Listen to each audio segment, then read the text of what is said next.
ஓர் அழகான பச்சை நிற காட்டில் புஜ்ஜி என்ற ஒரு மென்மையான குட்டிக்கரடி சந்தோஷமாக விளையாடிக் கொண்டிருந்தது. ஒரு நாள் புஜ்ஜி காட்டுக்குள் சென்றபோது ஒரு பாறை இடுக்கில் சோர்வாக வாடி கிடந்த ரோஜா என்ற சிறிய பூவை பார்த்தது. எனக்கு சூரிய வெளிச்சமும் தண்ணீரும் கிடைக்காமல் வாடிப்போகிறேன் என்று ரோஜா வருத்தத்துடன் கூறியது. இதைக் கேட்ட புஜ்ஜி உடனே அருகில் இருந்த இலைகளை பயன்படுத்தி ரோஜாவுக்கு நிழல் தரும் குட்டி கூரையை அமைத்தது. மேலும் தினமும் காலையில் நீர் சுமந்து வந்து அதன் வேர்களில் ஊற்றி உதவி செய்தது.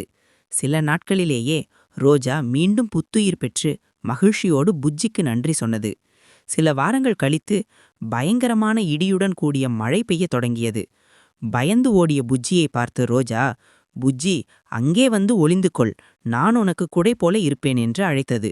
புஜ்ஜியும் ஓடிச் சென்று ரோஜாவின் பலமான இலைகளின் கீழ் மழையிலிருந்து ஒதுங்கிக் கொண்டது. அப்போது ரோஜா சிரித்தபடி, நீ எனக்கு நல்லது செய்தாய், நான் உனக்கு உதவி செய்தேன். இதுதான் அன்பின் சுழற்சி. நாம் யாருக்கு என்ன நல்லது செய்தாலும் அந்த நல்லது நிச்சயம் ஒரு நாள் நம்மிடம் திரும்பி வரும் என்று பதிலளித்தது.